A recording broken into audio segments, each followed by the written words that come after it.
The OS update window allows us to update the firmware of the controller.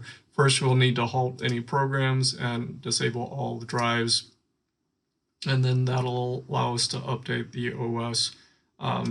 There's a link to the latest firmware version.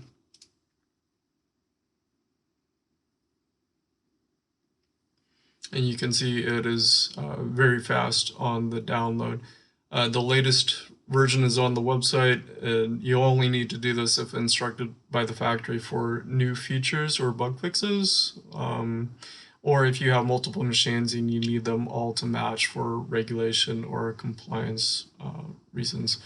You want to download that zip file and unzip it locally onto your computer and run it from there, not on the network. This will erase all the user programs, and it resets the IP address back to the default, and it will reboot, so you'll need a reconnect after this is done.